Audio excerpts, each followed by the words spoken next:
Hey everyone, आज हम देखेंगे एफओएन के कुछ टॉपिक्स जो कि बहुत बहुत इम्पॉर्टेंट होते हैं आपके एग्ज़ाम के बेसिस पे। ठीक है, तो एग्ज़ाम में कौन कौन से इम्पॉर्टेंट टॉपिक आएंगे वो हम देखते हैं।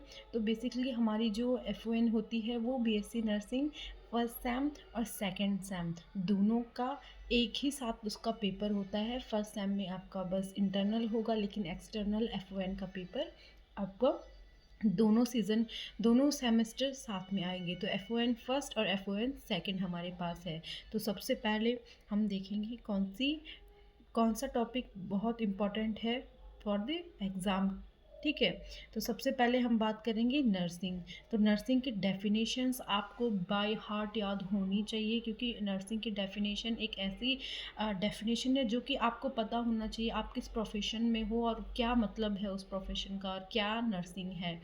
तो नर्सिंग की आपको डेफिनेशन बाय हार्ट याद होनी चाहिए, टिप्स पर होनी चाहिए आपकी, बिकॉज नर्सिंग आप कुछ कहीं भी जाइए, कोई सा भी एग्जामिनर हो या फिर टीचर हो, कोई भी वाइवा हो या फिर कोई भी रिटर्न एग्ज़ाम हो, तो नर्सिंग की डेफिनेशंस तो आपको पूछे ही जानी है। ठीक है, तो नर्सिंग की डेफिनेशन आप लिख सकते हो WHO के अकॉर्डिंग, ANA के अकॉर्डिंग एंड फ्लोरेंस नाइटिंगेल के अकॉर्डिंग। ये तीन डेफिनेशंस आप अपने माइंड में एकदम सेट कर लो। ठीक है, तो नर्सिंग से क्वेश्चंस आते हैं, उसकी डेफिनेशन हो गया, और कभी कभार हिस्ट्री भी पूछ ली जाती है, और हिस्ट्री बेसिकली छोटे नंबरों में ही पूछी जाती है, यानी कि MCQs में ही पूछी जाती है। तो नेक्स्ट हमारा है हेल्थ। अब हेल्थ की डेफिनेशन आपको याद होनी चाहिए और हेल्थ के डोमिनेंस क्या है वो आपको याद होने चाहिए। हॉस्पिटल बहुत इम्पॉर्टेंट टॉपिक है। हॉस्पिटल मैंने खुद बहुत बारी अपने जो हमारी खुद के एग्ज़ाम में भी हॉस्पिटल आया था। हॉस्पिटल की डेफिनेशंस, फंक्शन और उसके टाइप्स, हॉस्पिटल के क्लासिफिकेशंस आपको बहुत बहुत इम्पॉर्टेंट क्वेश्चन है, आपको आना चाहिए। ठीक है, तो कोड ऑफ एथिक्स भी बहुत इम्पॉर्टेंट है। कम्युनिकेशंस भी बहुत इम्पॉर्टेंट है। कम्युनिकेशन के लेवल पूछे जाते हैं और कम्युनिकेशंस के टाइप पूछे जाते हैं। ठीक है, IPR के फेजेस पूछे जाते हैं बेसिकली, और बैरियर ऑफ कम्युनिकेशंस। अगर कम्युनिकेशन से एक क्वेश्चन तो आता ही आता है, लेकिन बैरियर ऑफ कम्युनिकेशंस बहुत इंपॉर्टेंट क्वेश्चन है। तो नेक्स्ट हम देखते हैं रिपोर्ट एंड रिकॉर्ड। इसकी छोटे नंबर यानी कि 5 नंबर में आएगा, यही आता है, या 4 नंबर में आएगा, रिकॉर्ड एंड रिपोर्ट। बस डेफिनेशन और थोड़ा बहुत इसकी देख लेना जो भी होता है। फिर आते हैं हमारे vitals is very important topic. Vital आपका साथ पूरे नर्सिंग, क्या आपका पूरा आपका पूरा जीवन भर साथ नहीं छोड़ेंगे वाइटल्स, क्योंकि आपको वर्क ही नर्सिंग का क्या है, वाइटल्स का। ठीक है, तो हमको वाइटल्स बाय हार्ट होने चाहिए। नॉर्मल वाइटल्स हो गया, एबनॉर्मल वाइटल्स हो गया, क्या वाइटल्स होते हैं, ये सारी चीज़ें आपको देखने होंगे। कभी कभार बड़े नंबर में, 8 नंबर में, 10 नंबर में क्वेश्चन आ जाता है वाइटल का। ठीक है, तो हॉट एंड कोल्ड एप्लीकेशंस, ये भी 4 या 5 नंबर में आता ही आता है। इन्फेक्शन भी बहुत इंपॉर्टेंट टॉपिक है। BMW तो बहुत ही ज़्यादा है, BMW भी बहुत बारी आता है क्वेश्चंस में। बायोमेडिकल वेस्ट, तो और चेन ऑफ इन्फेक्शंस भी आती है। हमारे पास एक क्वेश्चन आया था मेरी यूनिवर्सिटी एग्ज़ाम में। ठीक है, तो उसके बाद बात करते हैं हम स्लीप की। नेक्स्ट स्लीप के वो आती है, स्टेजेस आती हैं, NARM, नॉन NARM। ठीक है, तो ये आती हैं स्लीप की जो है स्टेजेस, आप देख लेना। नेक्स्ट हमारा आता है पेन मैनेजमेंट। तो पेन मैनेजमेंट मैंने ये खुद क्वेश्चन फेस किया है अपने यूनिवर्सिटी एग्ज़ाम में।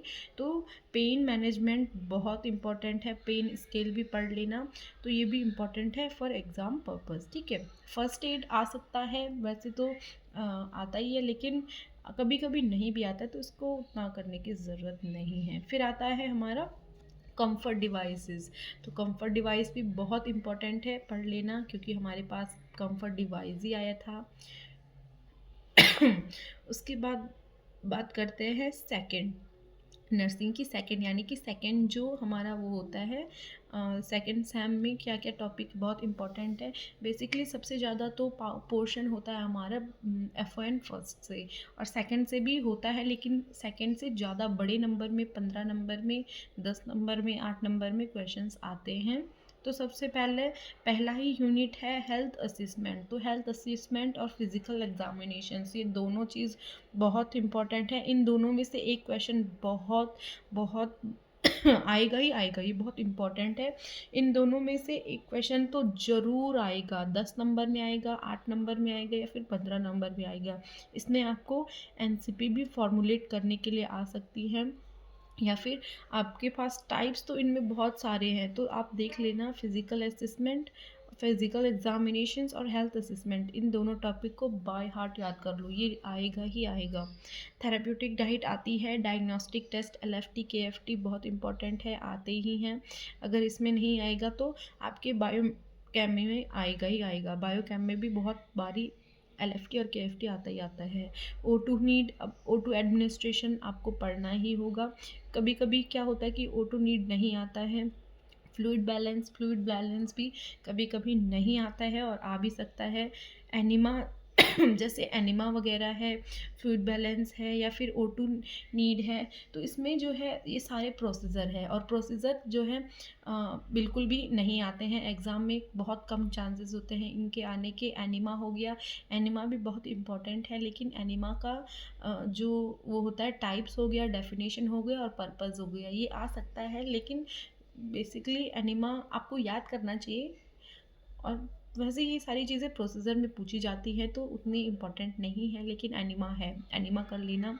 ठीक है, मेडिसिन एडमिनिस्ट्रेशन, तो मेडिसिन एडमिनिस्ट्रेशन है, मेडिसिन एडमिनिस्ट्रेशन के राइट, एरर और मेथड बहुत इम्पॉर्टेंट है।